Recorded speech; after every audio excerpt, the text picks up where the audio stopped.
hayır olsun sevgili seyircilerim. Gagauzyan yaşayanlara bugünkü kolbemimizi biz yazarız Kişinev kasabasının Mikhail Çekir'in adına bibliotekasında. Çünkü bu biblioteka bugün tamamlar 30 yaşını.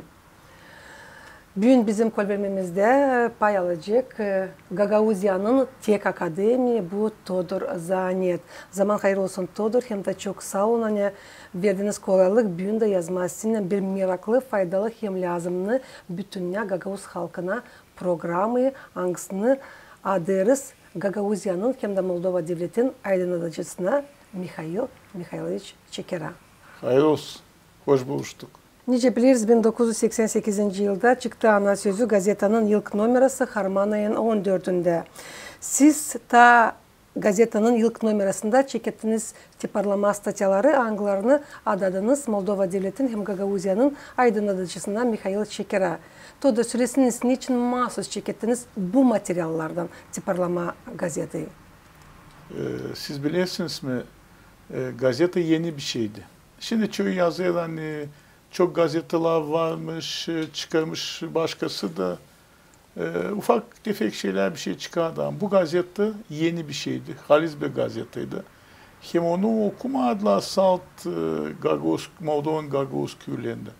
Ama onu okuyadılar bütün dünyada. Ukrayna'da, Brezilya'da, Amerika'da, İsrail'de, Fransa'da, her yerde. Lazım da anlatma insanlara hem dünyaya. Hani bizim aydınlatıcımız Mikhail Çekir hizmet etmiş değil salt Gagauzlara hem değil salt Moldova ama bütün dünyanın kültürüne. Bütün dünyanın kültürünü söyleyerek heyecan biz dalasıydık onun biyografisine göre hani o yaşamış hem Rus zamanında hem Roman zamanında ama her zaman da işlemiş, büyük işler yapmış. Onun için lazımdı onu anlatma, gösterme, tanıtma, bulma. Bizde o zaman elimizde vardı salt bir kiyetçik, o da bibliotek, o zaman Milli Biblioteka'ydı Moldova'nın. Orada vardı kiyetçi, Besarabya Gagauzların historisi. O kiyetçikten de portrede aldık, pek prost portretti, çıkardık, koyduk, anlattık. Ama geleceğim bir iş yaparsın aydın yapma lazım. Aydın yapma da kiminle? Aydın adamlarla. Mikhail Çekir aydın. O ben geçtiği yıllar ben herkes duyuyorum kendi bağlantımı onunla. Geçen gideyim diyeceğiz konuda ben herkes Mikhail Çekir kolejine gittiğinde ben hep söyleyeyim o da niçin bana o kadar isle? Niçin o kadar isle? Ruhu yaşıyor, bağlantı var. O bağlantıyı lazımdı bütün Gagauz halkına adama. Hem o aydın işle gazeteyi yapma. Onun için de gazeteyi öyle. Söylesiniz Todor, o gazeteler o yıldan 88. yıldan beri var mı bu bibliotekada? Ben size söyleyeceğim böyle. Bibliotekada var. Değil hani hepsi. Değil hani hepsi ama var. Bileyim hani var. İlkten onlar Sovyetler dağılmadığından hepsi biblioteka var, kabul ederdi onları. Ama Sovyetler dağıldığından abonement sisteması dağıldı. Ben kendim getireyim. Buraya da getireyim. Mikhail Çekir'in adına bibliotekasına da getireyim. Sanayım hani o var ve kim herkes geldiğinden buraya buranın işleyenleri var diyor. Diyor gördük, kabul ettik diye bak duraya setler gazete ana sözü. Pek sevineyim. Zerre bakmadan ona hani gazetenin elektron varyantı var. Burada açan insan işleye lazım, işlesin kağıt varyantını. O zaman o duyuyor, ta derinden duyuyor o yazıların manalarını. İnternetten kalmıyor aklında. Bir de bunları kabul edin öyle hani biblioteka getirdiğinden getireyim Mikhail Çekir'e. Söylesiniz, tüm insanlar hangileri söyleyeceğiz da tanışamadılar Mikhail Çekir'in yaptıklarından. Onların var koydukları bugün nerede tanışsınlar, nerede var literatura burada? Sizin gazeteleriniz elektron varyantınca söylersiniz. Şimdi bakın var bir iş. Siz beni çoktan biliyorsunuz. Ben yalan sevmeyeyim. Çok kağıt çıktı. Çekir için çok yalan yazdılar. O yalanlığı lazım atma. Çakir'e bu dil lazım. Bu lazım yalan yazanlarına. Anlıyorsunuz? Onun için Çakir'in kiyetleri var. Çıkarıldı. Sağ olsun Gagauzy'yi de çıkardı. Onun yaratmaklarını, onun sözlüklerini, onun historia kiyetlerini hepsini çıkardı. Onlar yetişti. Ama açan ben okuyayım hani kimi bilim adamları yazıyor bir sürü yalan ya. Ayıp. Olmaz. Bu Çakir'e dil lazım. Hem Çakir yaşamasında yalan sevmezmiş. Pek böyle bir adammış. Şiirt. Pek bir adam karakterli. Halizden Gagauz'muş. Halizden Gagauz siz düşünün. O hem Gagauzlara bakarmış hem o zaman burada Tatarlar da yaşarmış. O bakarmış Tatarlara da. Anlıyorsun? Bir de bütün bu işleri yapmaya değil lazım olsun direkt. Karakter lazım olsun. Mamaktan bir şey çıkmıyor. Onun için böyle. Kim isteyer diğerinden bulma gazetenin sayfalarında, gazetenin elektron varyantta, kim isteyer Çakir'i Haliz'den tanıma lazım okusunlar, o kiyetleri hani çıkardılar Gagauzya'da ama lazım baksınlar içinde yalan yok mu? Kim ben bir kiyette buldum, orijinale bakıyorsun da değiştirmişler 2-3 laf o kiyetten çıkarılmış şimdi. Doğru öyle hani Çakir onları yazmadı. Ama Çakir'in adından sansın söylemiş. Yok böyle. Dinlemez. Niye sökiyatçılar gidiyor? Çakir'in Gagauzya'da basılı kiyetlerinden birisinde. Onun için Çakir'i lazım kabul etme öğlence o var. Dil lazım göklere kaldırma ona dil lazım. Zaten bileyim hani o göklerden sonra. Göklerde hepsiniz rahmetli ama göklerde Allah'ın sağ tarafında. Ama kim savaşıyor onun ardından kendisine dividend yapma ayıp. Niye var nasıl Todor bütünden söyleyersiniz Mihail Çakir'in yaptıkları için? Şimdi bak ben çok yazdım. Hem tekrar söyleyeyim. Çakir yalnız yapmış bir bilim akademiyası gibi bir bilim çalıştırma enstitü gibi. Düşünün.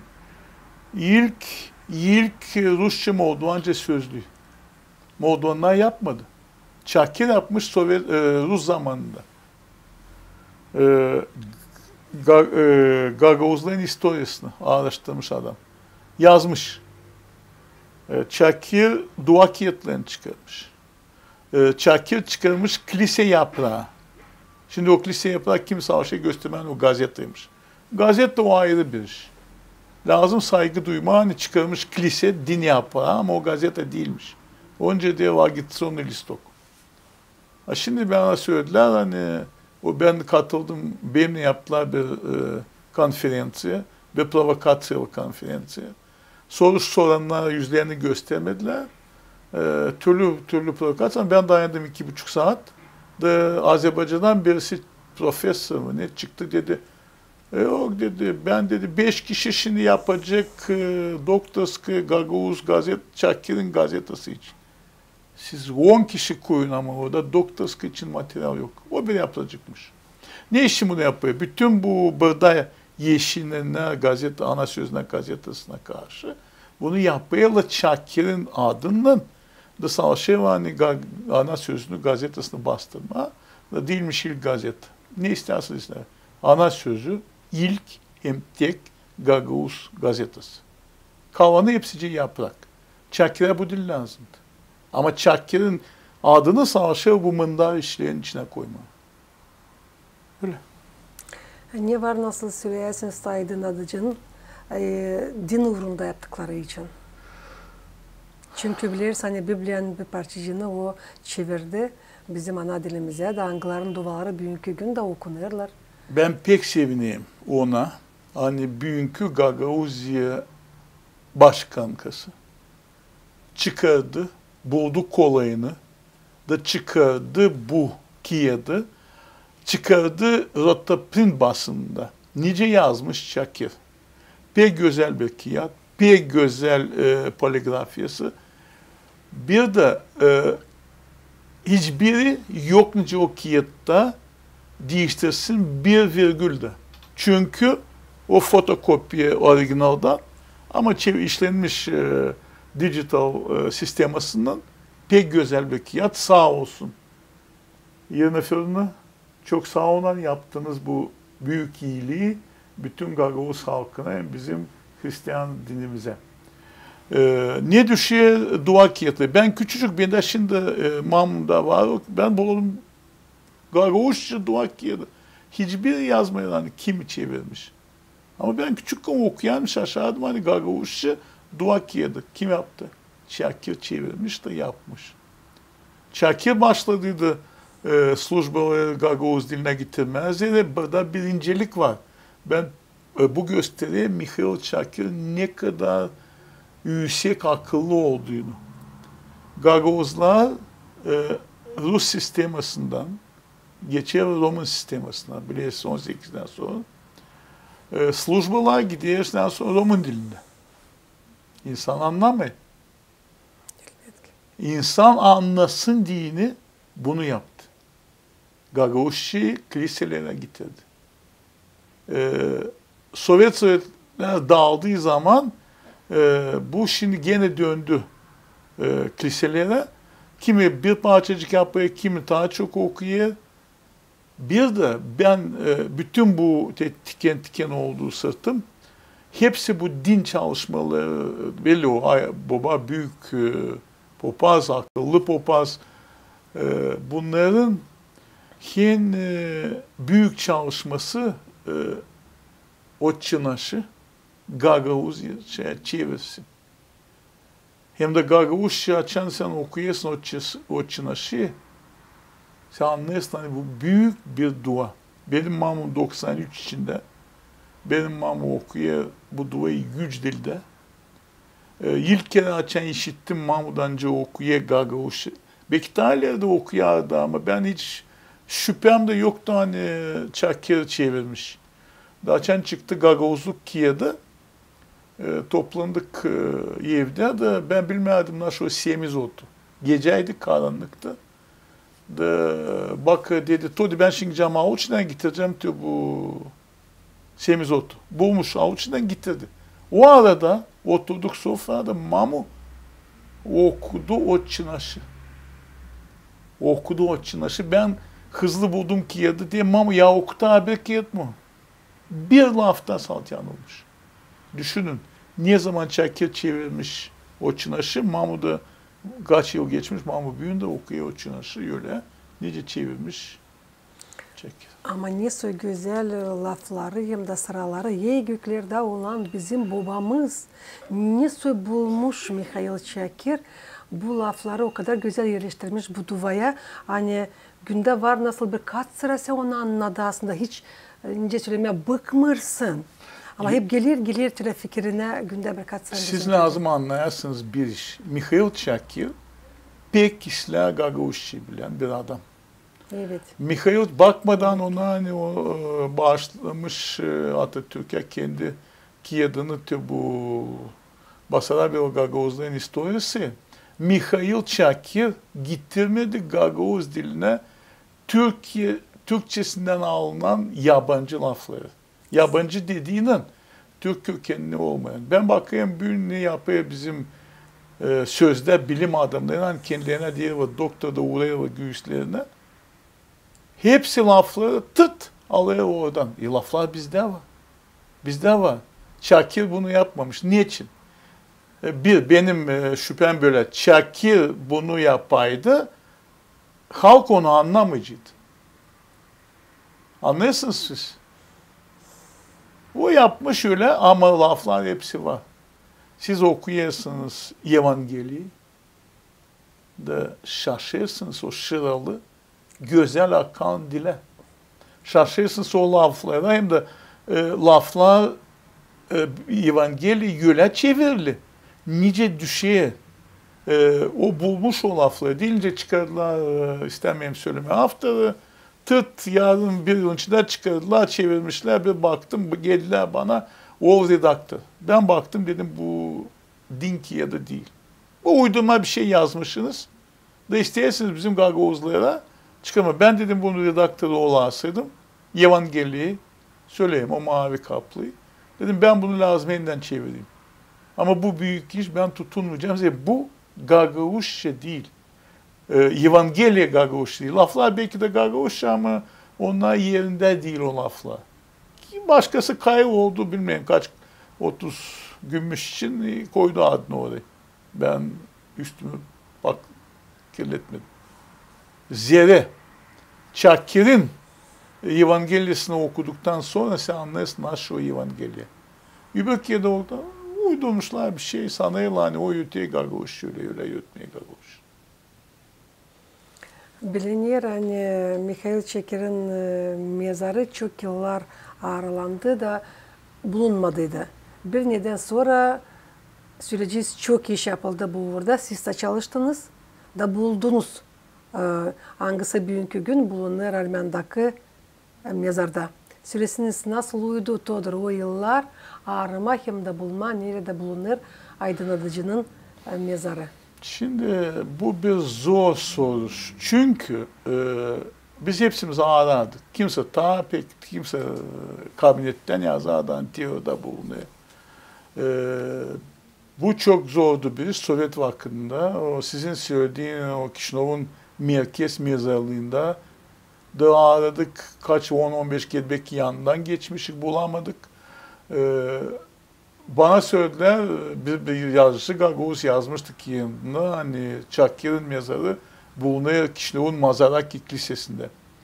Ben o zaman işlerdim Stoyka'da, gittim orasının popasına, dedim böyle dedim ben şuyum buyum. Dedim böyle bir şey. Dedi, siz biliyorsunuz mezarlar var ama onların üstünde yarım metre, 1 metre toprak var.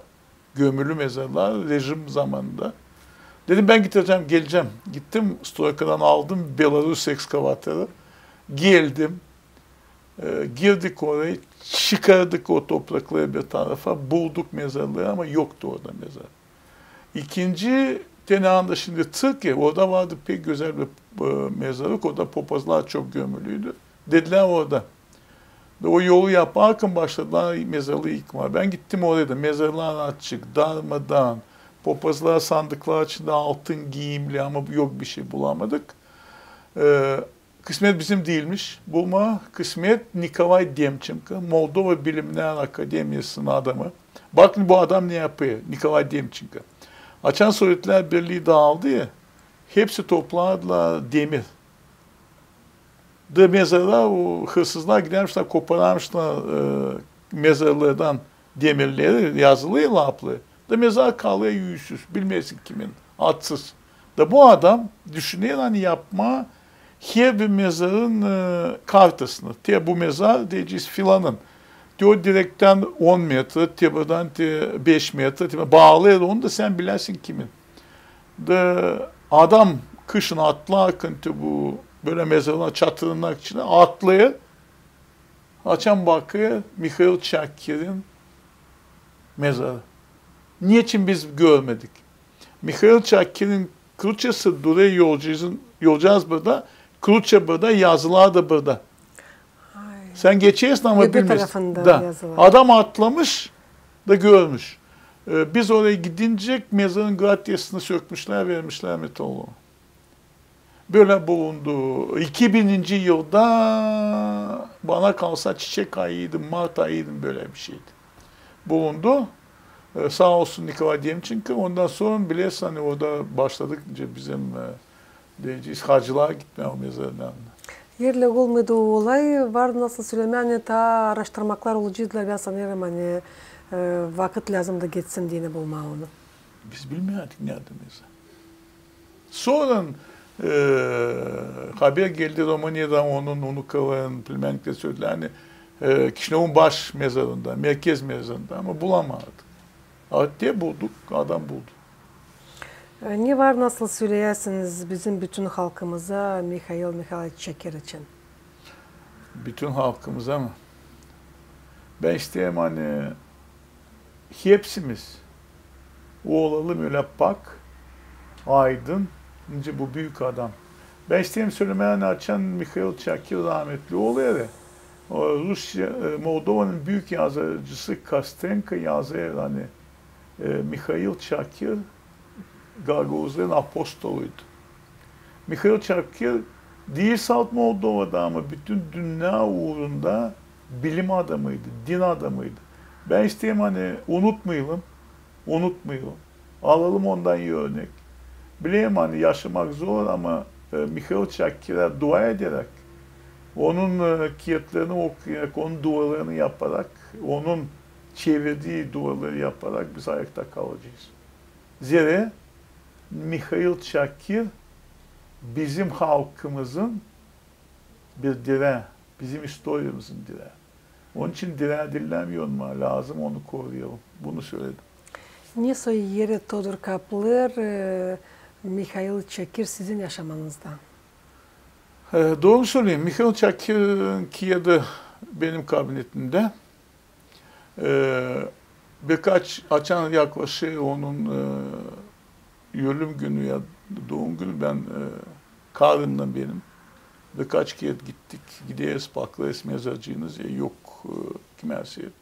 Hepsi yetiştiremiyor. Bulunduğun o taraflarda gideriz yanlar sucağız dökeriz. Ama öyle hani mahsus gideyim mezara değil ben de yok ben sevmeyeyim. Gençken ben pek severdim mezarlıklara gitme. Şimdi sevmiyorum bana dini.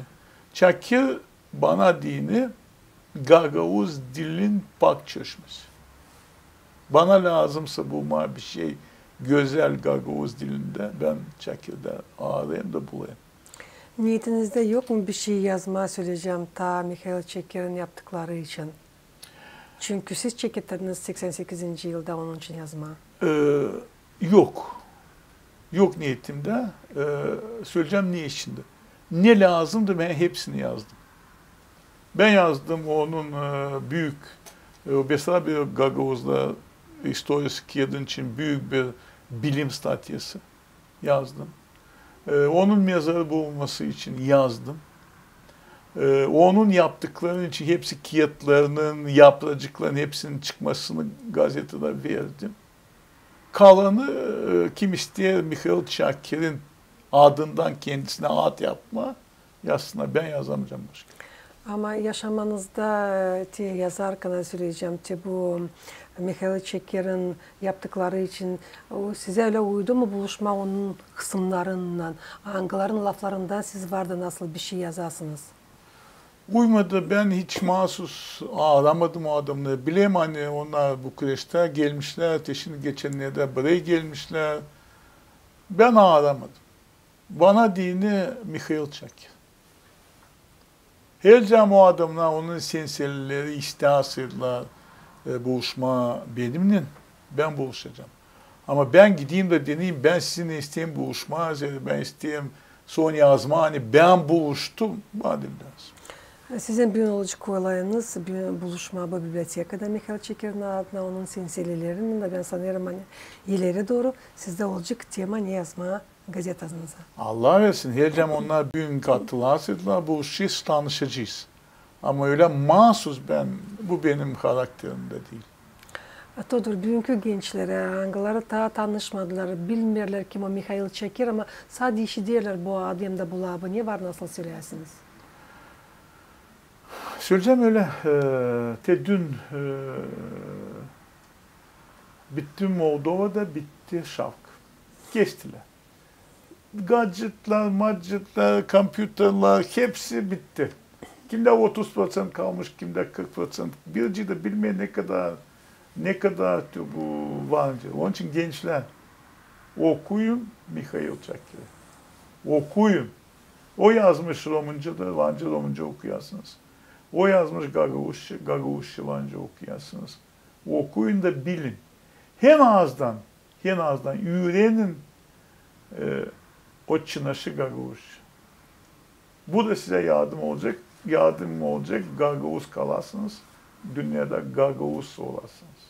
Böyle. Çok sağ olasınız Todor. Bugün bulduğunuz vakit buluştunuz bizimle. Yazdık bu Mikhail Çakir'in adına bibliotekasında bir meraklı programa. Sanırım faydalı olacak hepsi için bu programa. Size Allah başlasın uzun ömür. Detayları söyledim. Bu senselelerin anglarından siz bugün buluşacağınız bu bibliotekada yazarsınız, statyaları yerleştirirsiniz kendi gazetanıza da. Bizim de olsun kolayımız, bizim seyredicilerin de yaşayanları da taze bilsinler Mikhail Çekir'in soy atları için. Kısmet olursa yapacağız. Sağ olun siz de. Saygılı seyircilerim, Gagauzyan'ı yaşayanları tabir sayısını getirmeyesin aklınıza. Bugünkü kolbermemizi biz yazdık Kişinev kasabasının Mikhail Çekir'in adına bibliotekasında. Çünkü biblioteka bugün Kasım ayının 24'ünde tamamlanır 30. yıl dönümünü. Ama soruşturmalarımıza cevap etti Gagauzyan'ın tek akademiyi Todor Zanyet. Kalın bizimle, kalın Garate kanalında.